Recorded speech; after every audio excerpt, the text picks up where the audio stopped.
Assalamualaikum warahmatullahi wabarakatuh. Perkenalkan, kami dari kelompok 8 yang terdiri dari Saya Isma Aulia dengan tim 02 dari kelas A. saya Intan Aulia Ramadhani dengan tim 32 dari kelas B. Saya Nur Rasia dengan tim 34 dari kelas B. Saya Isma Putri dengan tim 35 dari kelas B. Saya Agustina Fatia Kami dengan tim 28 dari kelas B. Saya Indar Bimusyadi tim 26 dari kelas B. Saya Dia Sugita tim 3 dari kelas A. Di sini kami akan menerangkan mengenai ikatan logam dan hidrogen. Baik, assalamualaikum warahmatullahi wabarakatuh dan selamat pagi teman-teman. Selamat pagi. Baik, pada pertemuan kali ini kita akan membahas tentang ikatan logam. Nah, sebelum membahas lebih dalam, di sini ada yang bisa menjelaskan nggak apa sih ikatan logam itu? Oke, baik, untuk saudari Rizka dipersilakan. Ikatan logam adalah suatu jenis ikatan kimia yang melibatkan gaya tarik elektrostatik di antara elektron konduksi yang dikumpulkan di dalam suatu awan elektron dan ion logam bermuatan positif. Jadi itu tadi ikatan logam. Oke, kita masuk ke materi ya. Next. Nah, atom logam dan non-logam membentuk molekul melalui ikatan ion. Next. Atom non-logam dan non-logam membentuk molekul melalui ikatan kovalen. Next. Nah, bagaimana atom logam dan atom logam lainnya berikatan? Ada yang bisa jawab?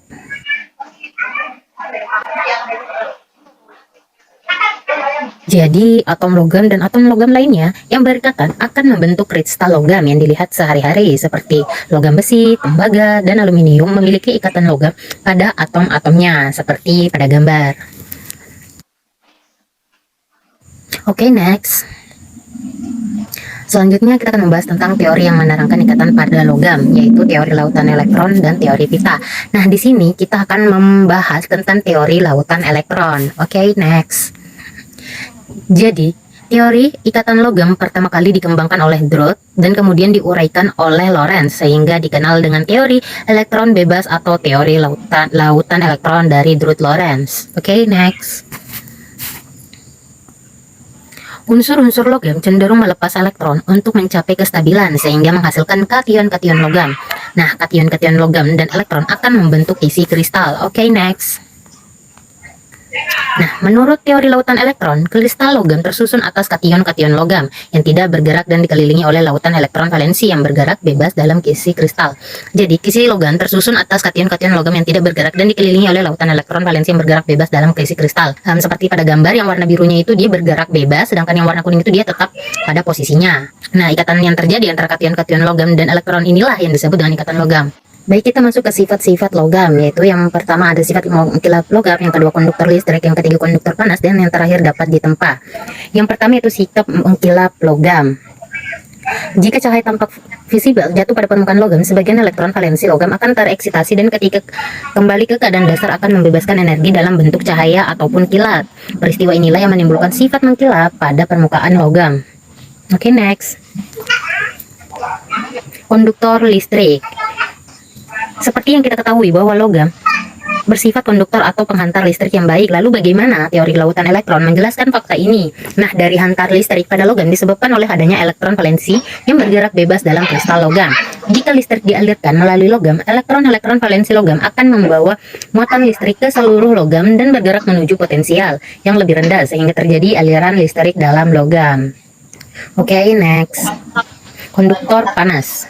Jika sejumlah kalor diserap oleh logam, maka elektron-elektron valensi logam akan bergerak lebih cepat dan elektron-elektron tersebut membawa sejumlah kalor yang diserap. Akibatnya kalor dapat didistribusikan ke seluruh kristal logam menjadi panas. Jadi, jika logam menyerap panas, elektron-elektron valensinya akan bergerak lebih cepat dibandingkan yang tidak dipanaskan. Sebenarnya ini ada gambarnya, cuman ada kesalahan teknis. Oke, selanjutnya itu logam dapat ditempa. Logam memiliki sifat lentur, mudah ditempa atau dibengkokkan, tetapi tidak mudah dipatahkan. Contohnya dalam kehidupan sehari-hari. Banyak sekali logam yang ditempa untuk menghasilkan benda yang digunakan di kehidupan sehari-hari. Lalu bagaimana logam bisa memiliki sifat seperti ini? Nah, kisi-kisi kation bersifat tidak dapat bergerak, sedangkan elektron valensi logam bergerak secara bebas. Jika logam dapat ditempa atau dibengkokkan, terjadi pergeseran kation-kation, tetapi pergeseran ini tidak menyebabkan patah karena selalu dikelilingi oleh lautan elektron. Hal ini tidak terjadi pada ikatan lainnya, misalnya dalam senyawa NaCl yang berikatan ion, dalam kristal NaCl, isi kation maupun elektron valensi tidak dapat bergerak dan selalu pada posisinya. Pada saat kristal NaCl ditekan, terjadi pergeseran kisi-kisi kation, akan bersinggungan dengan kisi-kisi lainnya, sehingga terjadi tolak-menolak dan menimbulkan perpecahan antar kisi. Jadi itulah yang dapat saya sampaikan tentang ikatan logam, dari tentang sifat-sifat ikatan logam. Jadi itulah pemaparan materi tentang ikatan logam dari saya, kurang lebihnya mohon dimaafkan. Wassalamualaikum warahmatullahi wabarakatuh dan selamat pagi. Baik, lanjut ke ikatan hidrogen. Assalamualaikum warahmatullahi wabarakatuh.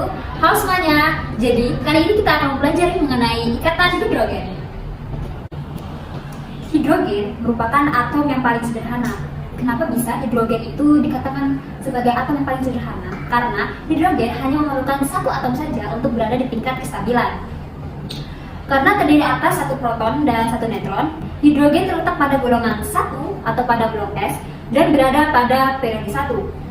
Dan juga hidrogen memiliki nomor atom 1 dan massa relatifnya 1. Wujud dari hidrogen ini pun adalah gas yang tidak berbau dan tidak berwarna. Adapun titik didih dan titik leleh oleh hidrogen itu sendiri, yaitu untuk titik didih ada sebesar 20.268 Kelvin atau minus 252,87 derajat Celcius, dan untuk titik lelehnya ada sebesar 14,01 Kelvin atau minus 259,14 derajat Celcius. Jadi ada 3 isotop hidrogen, yaitu di mana nomor atom dan juga protonnya itu sama, namun memiliki massa yang berbeda. Yang pertama itu ada plutonium dengan massa 1, yang kedua ada deuterium dengan massa 2, yang ketiga ada tritium dengan massa 3. Hidrogen terbakar di udara membentuk air. Air sebagai sumber kehidupan di dunia ini bersumber karena reaksi oksigen dan hidrogen. Hidrogen akan bereaksi dengan oksigen dan halogen dengan disertai dengan ledakan pada kondisi tertentu. Nah, jadi untuk ikatan hidrogen adalah ikatan yang terjadi antara atom hidrogen pada satu molekul dengan atom nitrogen, oksigen, atau fluorin pada molekul yang lain. Jadi bisa kita ingat dengan kata handphone. Jadi H itu hidrogen berikatan dengan fluorin, oksigen, dan nitrogen. Sampai sini paham? Paham, Bu.